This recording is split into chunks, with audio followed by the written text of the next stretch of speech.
Sem med tem narisal tole, to imenujem jaz kineziogram za filosfero, za ljubezensko sfero. Sicer je to ta beneška varianta, to je kanal Grande, je take oblike. Potem pa je na enem določenem mestu, to bi bil potem Gruberjev kanal. Tlele so tisto, ko so s cerkvami označeno. To je tak neprijeten kraj, tlele so parkirne hiše, Piazzale Roma, ampak nekako pride skozi.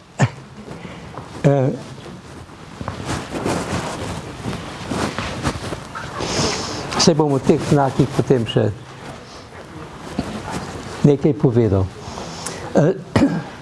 Zdaj bi pa jaz rad nagovoril še ta prostor, kjer smo, to se pravi bivši Nunski vrt. To je zame en pomemben vidik te ljubezenske sfere v Ljubljani, je ta Nunski vrt. Jaz se ga še spomnim kot učenec, ne vem katerega razreda, smo šli v Ljubljano, so nas peljali v Narodni muzej, šolo, in smo hodili vzdolž enega tazga visokega zidu, ki je ograjeval, to so Uršulinke, kjer smo zdaj, kjer je trg Republike, ali ne vem, kako se imenuje to? Ta velik trg pred parlamentom. To so Uršulinke, tam je cerkev Uršulinska, zdaj ne vem, kje je to, to tam ali tam. Kje je to? A tam. A tam. Tukaj smo. Zdaj smo v podzemlju. Ni težko. Torej, Uršulinke so imele vrt. Ta vrt je na tleh bivše Emone rimske.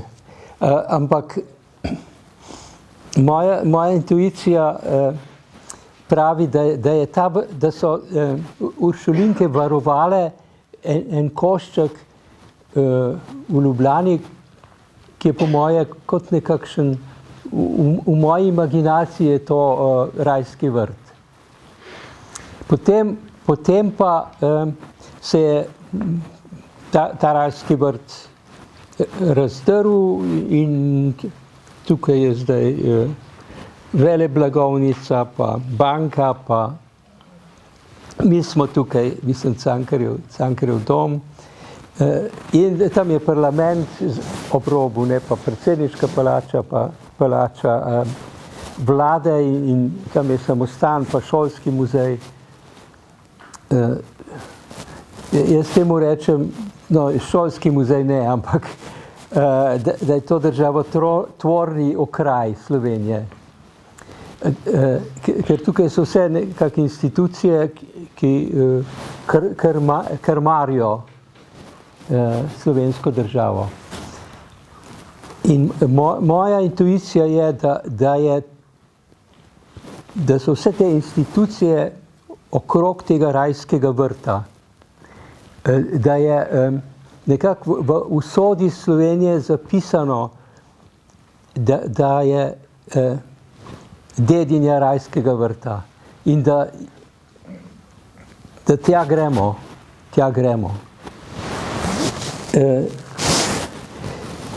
Ampak, če je to arhetip rajskega vrta in potem pogledamo, kaj vse tukaj je, kaj se je med tem naselil, kako je to, spodaj je še garaža in mi smo že tlele v podzemlju, pa je še globje, so dvorane in pa je potem še neki koridori tja do parlamenta in tako. Se pravi, je to slika, kako daleč smo šli stran od tega arhetipa. Potem sem se pa začel s tem ukvarjati. ali je še mogoče oživiti ta vrt. In sem videl, da tamle za spomenikom revoluciji, da so tiste lipe, krasne lipe, ki so po moje ostanek tega rajskega vrta, so sicer v takih betonskih korzetih. Mene je pravzaprav sploh na to idejo sem prišel se ukvarjati s tem rajskim nunskim vrtom, ker sem videl, da je ena lipa dvignila korenine, ker je tako globoko, 2 metra zdaj, je dvignila tako, lahko greste pogledati, da med kockami s tistimi tlakom so prišle ven korenine, tako vidiš jih vmes, kot en tak krik. In potem sem videl, da na drugi strani za nunskim samostanom so pa tudi lipe. In še neke take točke sem najdel. In potem smo začeli, sem imel delavnico in smo začeli delati po principu semiramidnih vrtov. Semiramidni vrtovi so bili v Babilonu ene od 7 čudes antičnega sveta, ker je ta kraljica je dala narediti viseče vrtove, tako da so bili kot v zraku. In potem smo začeli delati, ker tam pred Cankarjevim domom je en majhen park, krasno platano, pa še z nekaj drugimi drevesi, dragocenimi. Potem smo začeli to povezovati kot s takimi loki. In sem videl, da je treba razviti orodja, kako lahko v pogojih, kakršni so danes. Tukaj so recimo pogoji. Potem so še tam so lipe, mislim, da so lipe pri grobnici herojev. Tako, so tri področja, tako, da se lahko med seboj povežejo. In smo začeli gojiti, s tistim, ki ste sodelovali, te vrtove. To se pravi, da rajski vrt, ki je bil izgubljen, so to pozidavo. Čeprav to, kar so nune imele, kot sem videl po fotografijah, ni bilo kaj posebenega. Ne vem, niso imele časa s tem se ukvarjati dosti. Ampak bolj pomembno je ta kraj v globino, torej, da je nekakšen naslednik rajskega vrta. In s tem ko smo začeli, to je mogoče zdaj 2 leti ali pa 3, ko smo začeli graditi te mostove, kako se tak vrt se je zares oblikoval. Zadnjič sem bil v Ljubljani in sem šel prav spet pogledat in sem videl, da dejansko obstaja ta, tokrat bolj kot vizija, kot čista navzočnost, da je mogoče ustvarjati v nemogočih pogojih, ampak zato je potrebno uporabljati orodja, s katerimi se da ustvarjati v katerem koli položaju.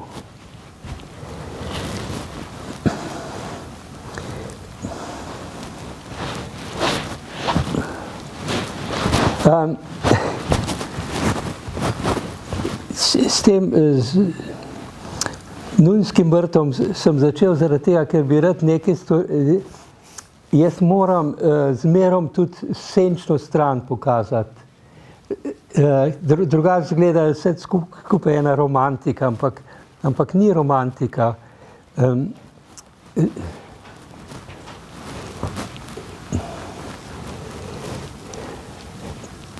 Noben ne bo vedel, kakšne hude dneve sem preživel, ko sem to postavljal, tole mir, portal miru. Kakšne sile to delujejo, ki nočejo sprememb. Se držijo nekih dogem, nekih ustaljenih vzorcev in prepričanj. Tako, recimo, sem hotel povedati ene moje sanje v zvezi s te COVID krizo, ampak sanje so od zdaj, od lanskega leta. Zaradi tega, ker se to tiče tega problema z grlom pa z ustvarjalnimi silami, ki so zatrte. Sicer sanje grejo tako, da sem z malo punčko, hčerko sva šla po mestu in sva srečala psa, boksarja. Ona ga je bila nekako na njegovem nivoju, njegovega glave in ga je začela nekako ljubkovati in ta boksar je odprl gobec in jo je ugriznil, tako kot smo maske nosili pri covidu, natančno tako, ker boksarji nimajo tukaj povezan čeljust, zato ker so jih menihi tibetanski vzgojili, da so jih branili pred medvedi in zato lahko toliko gobec odprejo, da so lahko medveda zgrabili. Tako da je ravno obraz tako lahko. In ko je čeljusti umaknil, ni bilo nič videti. Skoraj čist malo se je videl, kako je bil ugriz. Nobene krvi ali kaj takega. Zato sem pomislil na masko. Ampak deklica je rekla, morava takoj k zobozdravnici in mi je usta kazala, da so vsi zobje padli iz korenin, ampak so bili z žicami med sabo povezani, kot imajo včasih otroci, ko jim ravnajo zobovje. Tako so bili povezani, ampak vsi so bili, pa ni bilo nobene krvi. Ampak ko sem se potem to poglabljal, sem videl, da ne samo, da so te ustvarjalne sile, prvinske ustvarjalne sile zatrte pod prepono, ampak da sile delujejo tako, da recimo v tem COVID terorju, ki je bil tiste 2 ali koliko 3 leta trajal, da so lahko prišle za zobe do tega kreativnega centra. In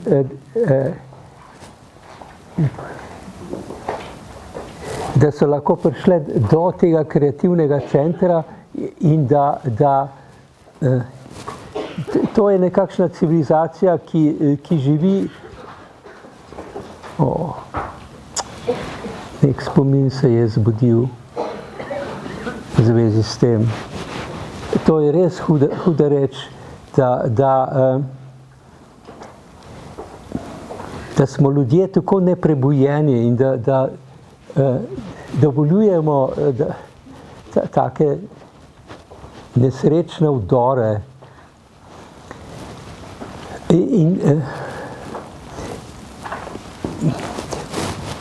Temu so sledile še več sanj in opozoril, da smo na robu tega, da zdrsnemo v evoluciji nazaj.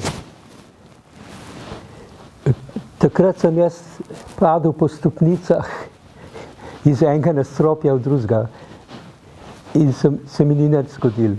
ampak ko sem se v ta padec poglabljal, sem videl, kako je to reče, da to niso nedolžne reči, da smo tako neprebujeni in da dovolimo, da smo po eni strani od svojih ustvarjalnih sil odrezani in po drugi strani dovoljujemo, da se ne individualno, ampak kolektivno, nekako človeški rod s takimi akcijami, kot je bila ta COVID kriza, da neke neznane sile črpajo iz nas, kot je ta punčka pokazala, ker zobje so tisti, ki kot en obrambni zid, da varujemo svoje grlo, izvor besede. In,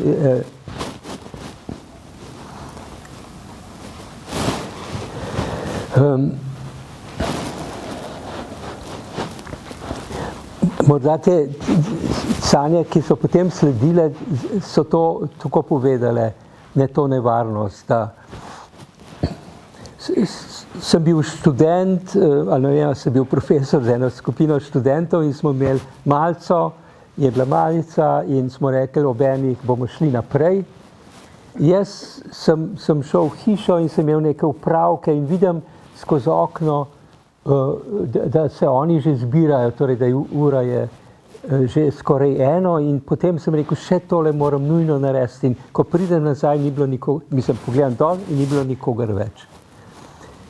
In sem se znašel v vrtcu, okrog mene so tekali otroci, tako kot sem padel nazaj v evolucijski. Tako po tistem padcu, recimo, ko sem se poglobil, se mi je pokazal orangutan, tak čist črn. In sem vedel, recimo v biološki taki sliki bi to pomenil iti v evoluciji nazaj, na začetek, ko smo se začeli utelešati na zemlji. In zdaj je bilo pa to, da sem padel v vrtec, med otroke, majhne otroke, ampak tam je bil nek velikan, se je pojavil in mi je pokazal, da obstaja reža, skozi katero bi se jaz lahko kot človek spet povzpel v evoluciji. Ne vem, kako naj to rečem, medtem ko mi se ukvarjamo s temi ekološkimi problemi, pa mednarodnimi problemi, pa ekonomskimi, pa podražitvami in vsem tem, kozmični cikl teče, ne naravnost, ampak obratno, torej tako se je obrnil v eno drugo smer. In kar jaz kot človek ali umetnik skušam povedati je, da nismo opazili, da je prišlo do te spremembe iz enega S-a v drugi S, da je prišlo do tega kvantnega preskoka in da je Zemlja že na poti. Mi pa se ukvarjamo z nečem, kar sploh ni bistveno, kar nas nikamor ne pripelje.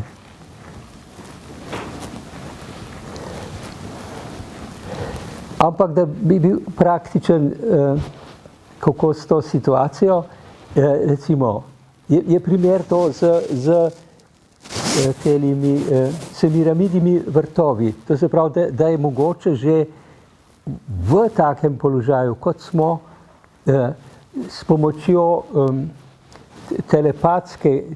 naših telepatskih sposobnosti in sposobnosti imaginacije, da je mogoče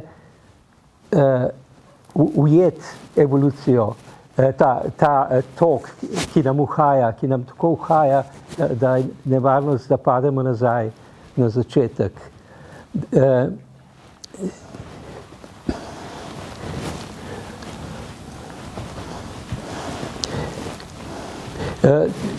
To jaz vidim, da tako Gaja se ne pusti motiti. Ona ne da gre naprej mimo nas, ampak mislim, mimo našega mimo utelešenega sveta, v katerem se mi nahajamo. Ampak je začela, ker ne more premakniti. Mi smo vse tako zakoličili, da se ne more premakniti. Je ona začela, to je zdaj 3-4 leta opazujem,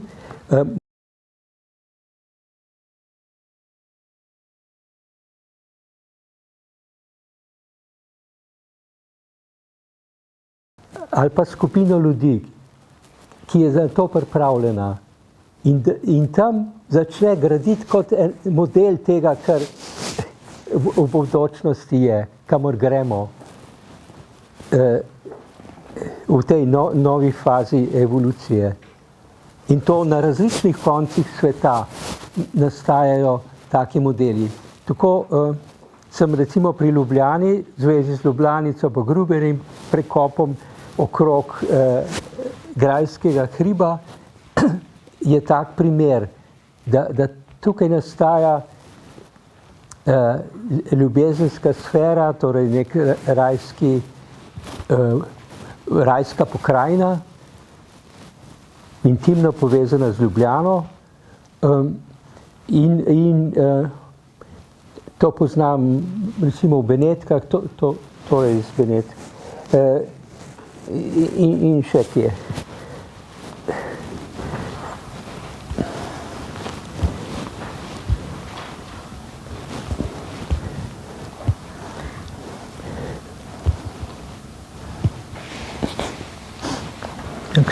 Še kakšen primer sem gotovo.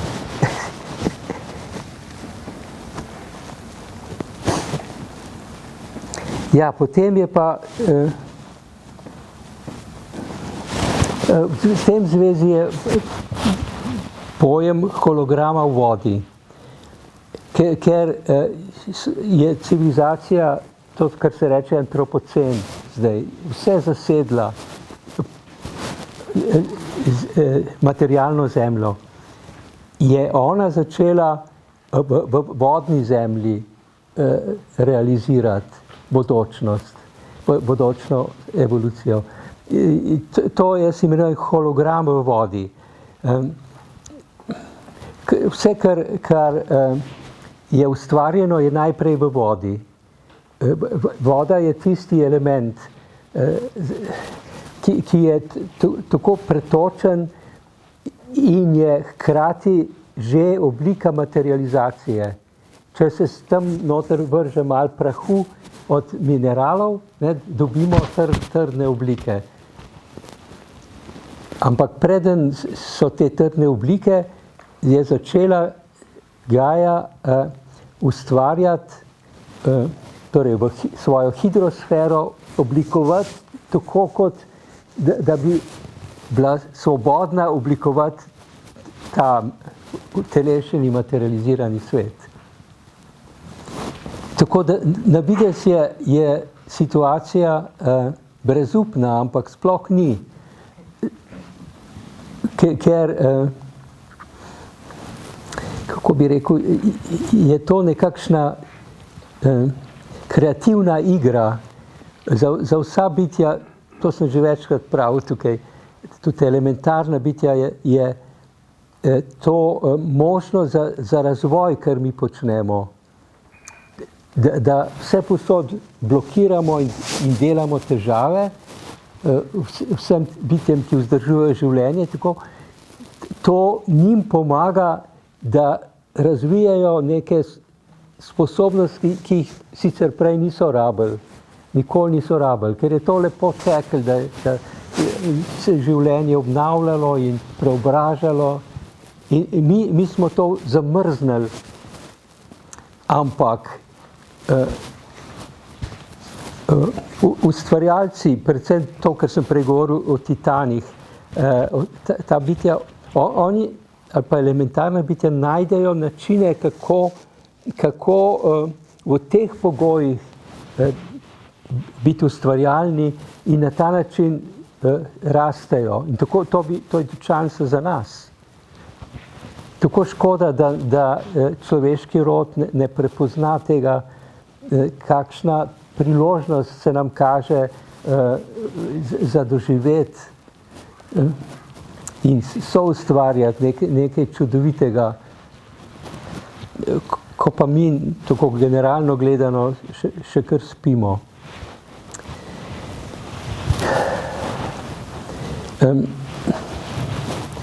In ena druga možnost, zdaj skušam različne te možnosti našteti, kako situacijo, v kateri smo, kreativno se soočiti. Ena druga možnost je, da osebna filosfera. Osebna filosfera imenujem to, da mi postajamo bitja ljubezni. Praktično, seveda smo, mislim, ne samo emocionalno, ampak ustvarjalci filosfere, ljubezenske sfere Zemlje. In to tako, da znotraj, ker smo mi kot nekakšen mikrokozmos, potem lahko stvari, ki jih zunaj ne moremo uresničiti še, lahko znotraj nas. To je, zdaj jaz naštevam več takih strategij, kako se lotiti te položaje, v katerem smo se znašli, pred to nevarnostjo degradacije.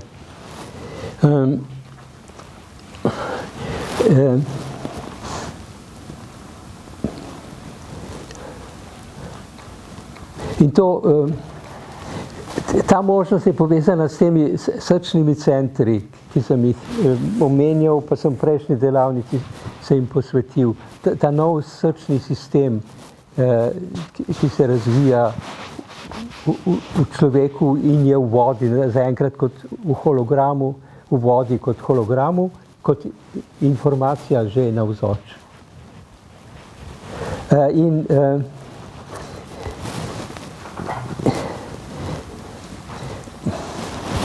Ne vem, če bi lahko rekel, da to z dejanji ljubezni. Seveda je to en način, da z dejanji ljubezni to dosežemo, ampak pravzaprav je ta možnost, da se kvalitete, ki jih nosimo v sebi, povezano s tem sistemom yin čaker, to se pravi centrov, 4 elementov, ki jih imamo kot soustvarjalci v utelešenem svetu, skupaj z drugimi bitji življenja, da začenjamo izhlapevati nekako, kako bi rekel, da dovolimo, da iz naše notranjosti te srčne kvalitete so ki so okrog nas, da kot milni mehurčki, da obstajajo znotraj in da se širijo v naši auri in naprej v svet. To je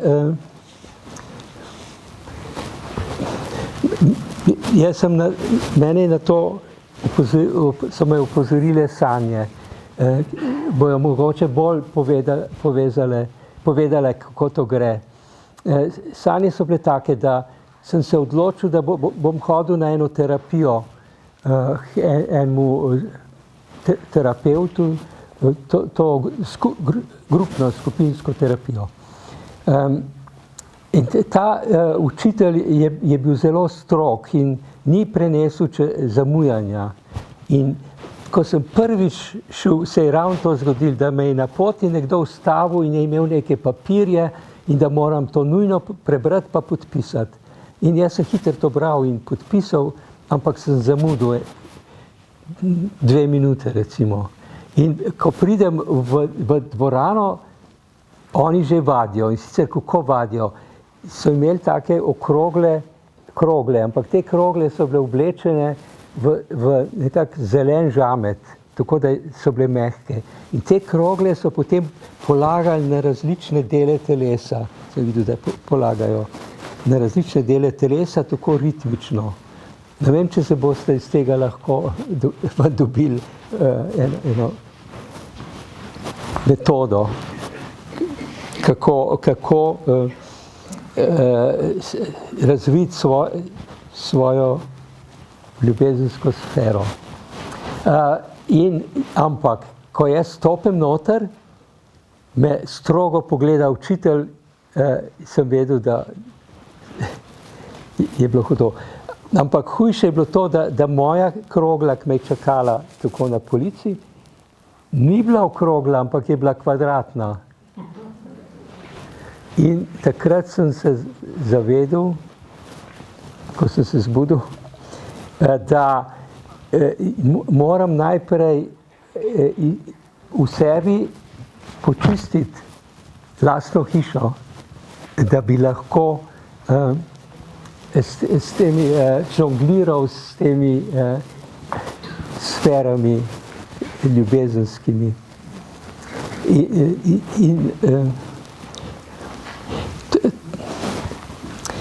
To pomeni spet dva vzporedna procesa. Človek naj gleda na to, kaj lahko pri sebi počisti od starih spominov, starih travm in blokad. To po eni strani gre to čiščenje, to nam lahko pomagajo sanje, da prepoznamo ali neki dogodki, v katerih se znajdemo, da se nam pokaže, kaj je potrebno počistiti znotraj sebe. In paralelno s tem se pa je treba biti enostavno odprt za to, da se te krogle, te milni mehurčki, ki stalno izvirajo iz naših srčnih centrov, da enostavno, kako ne rečem, prepajajo naše telo in se potem tako širijo v prostor in na ta način podpremo to nastajanje ljubezenske sfere Zemlje.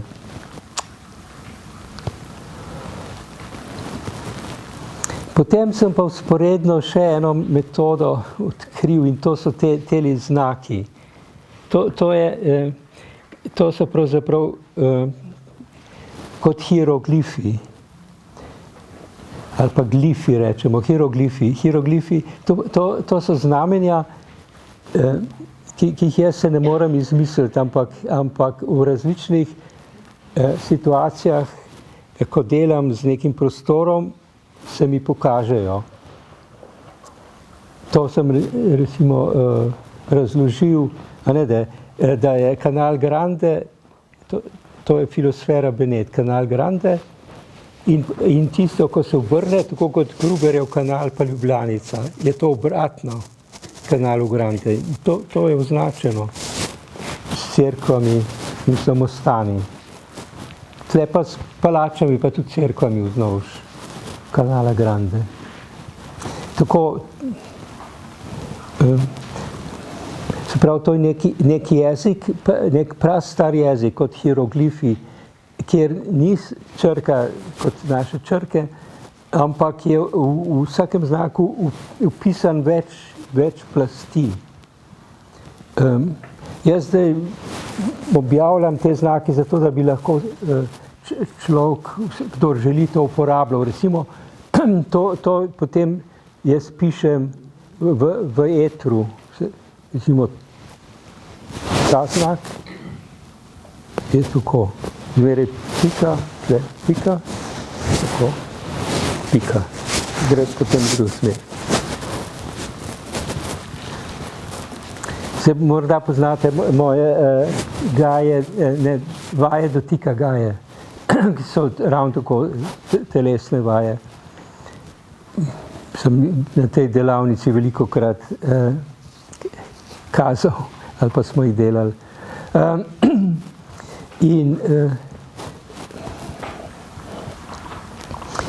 Ja, to se pravi, iznajti je treba načine ali pa jih uporabljati, kako določene kvalitete, jaz temu rečem kineziogrami, to se pravi znamenja, ki premikajo, kinezis je gibanje, ki premikajo sile, energije.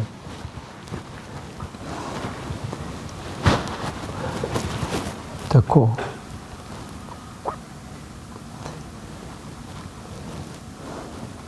Sicer pa si lahko gledate v Švicariji, sem napisal na 11 metrov visoko steno manifest svobodne zemlje. To je, ne vem, februarja bo še odprta, to je razstava Naravna vera se imenuje. So različni še moji kolegi, kolegice na to temo nekega bolj poglobljenega odnosa do narave. In jaz sem za to priložnost napisal ta manifest. Mislim, da ga je vredno prebrati. Tam se dobi tudi natiskan, ker je težko brati. To so stopnice, pa se stopnic vidi. In tam bom imel 15. februarja ob 5. Bom imel govor o tem, kaj se, bom bolj morda točno o tem, kaj se godi z zemljo in s človeštvom. To Švicarija je pa nad Tivolskim gradom, če poznate. To so Švicari zgradili konec 19. stoletja hotel v njihovem stilu in potem je vse sorte preživel, begunce, ruske begunce po revoluciji, ruski in se, pa ateljeji, pa zdaj so spet ateljeji, pa razstavni prostori. Po stopnicah je treba iti od Tivolskega grada malo višje. Tako ta razstava je pa to predavanje bom imel. Tam je kot eno kavarna, eno taka večji prostor, tam bo na levi. Sicer pa sem lani izdal dve knjigi v slovenščini, to je Ustvarimo kulturo Gaje. To je v tej knjigi sem jo najprej napisal v angleščini, pa potem je šla tudi v nemščini in nazadnje smo jo prevedli v slovenščino. Je Primus izdal, tako da mi ne moramo kot Vita prodajati, ampak vse to knjigarne. V tej knjigi je popisana cela pot, kako nastaja ta nova kultura. Ker v bistvu, kar jaz govorim, je en delček te večje celote. In je tudi nekaj, s čimer sem se veliko ukvarjal, in to je prevod Apokalipse. Mislim, da sem enkrat imel tukaj to temo. Torej, prevod Apokalipse v zdajšnji čas, kjer sem jaz odkril en poseben ključ, ko je treba to knjigo brati od sredine proti levi in desni. Nikakor od začetka proti koncu. Ker je tako napisana zato, da se je sama sebe branila pred spremembami. Ker je itak nerazumljiva, zakaj bi jo kdo spreminjal. Ampak če se pa od sredine bere in je vse simetrično zgrajeno, potem pa vse ima smisel in je povezano s tem, kar se zdaj dogaja. To je bil jasnoviden pogled v ta trenutek.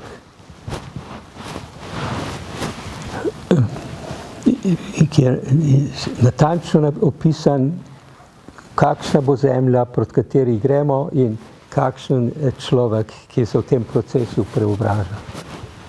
Eno je na začetku, drugo pa na koncu. Tako to je ta knjiga, ki jo priporočam. Potem druga knjiga smo pa mi pri društvu Vitel izdali, to je pa Grimove pravljice za odrasle. Jaz sem večkrat na tej delavnici kakšno od teh pravljic pripovedoval zaradi tega, ker so to prastara znanja, so šla iz roda v rod, podobno kot staroverstvo pri Slovencih. In sta jih potem brata Grimm zapisala kot pravljice za otroke, ampak na ta način so se ohranile do današnjega dne. In jaz sem opazil, da so sporočila pomembna za ta čas, kodirana v teh slikah, znotraj teh pravljic. In v tej knjigi prevajam, tako sproti pripovedujem in prevajam v to, kar se danes dogaja oziroma v zvezi z nami. To nevarnost, da nas teh blokad, recimo pri Rdeči kapici ali pa pri Volku in 7 kozicah in tako naprej, sjajno ohranjeno v teh pravljicah. Ja, to je. Tako je to. Ne vem, če bom drugo leto še, mogoče bo 40 let dovolj. To bom se posvetoval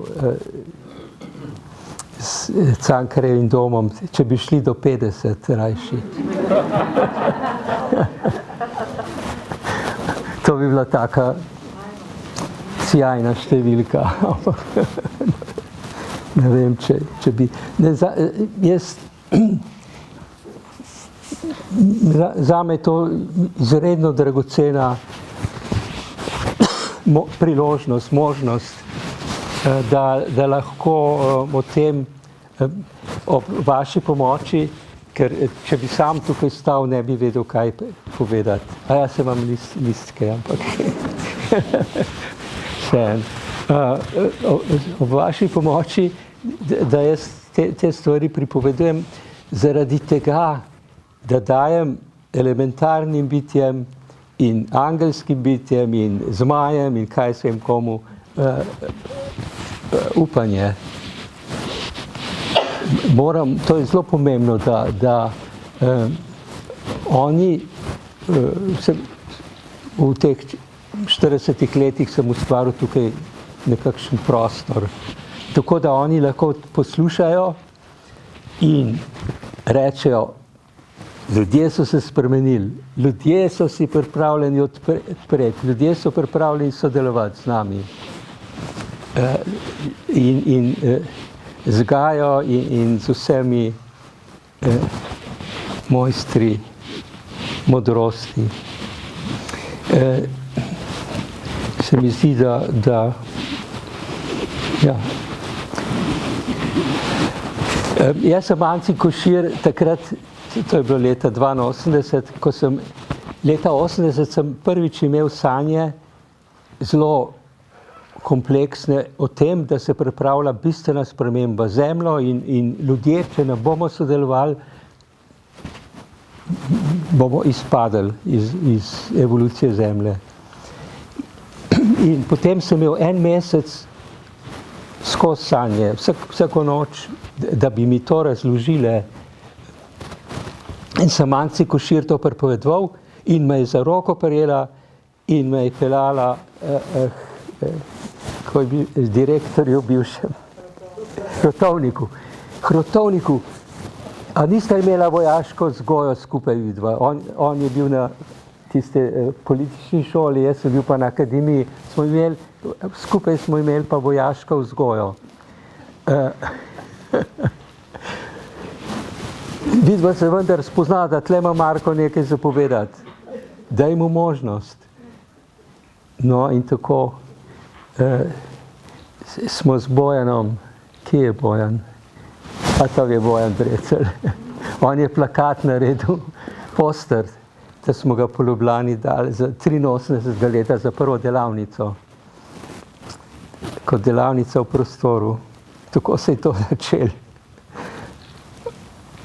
manj si bom hvaležen celo življenje. In tako se je začel. Enkrat je bil en direktor tega dela, ki se mu zdelo to nepotrebno in me je vrgel ven. Ampak pogumni ljudje so me premestili v Bežigrad, v dvorano, občinsko dvorano v Bežigrad. Tako da smo tisto delavnico tam naredili, potem so me pa vzeli nazaj. Take stvari so se dogajale. Potem je bilo eno obdobje, ko so ljudje, to je bilo po letu 90, ste verjetno kakšni, toliko jih je to zanimalo, da sem moral vsako delavnico ponavljati, ker se je dvakrat napolnila dvorana.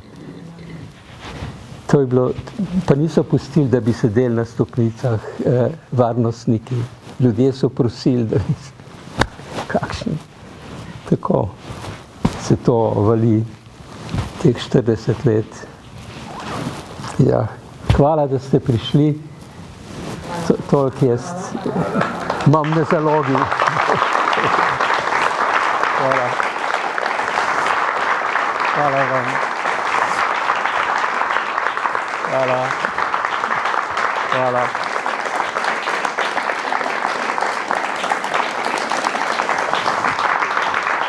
Hvala.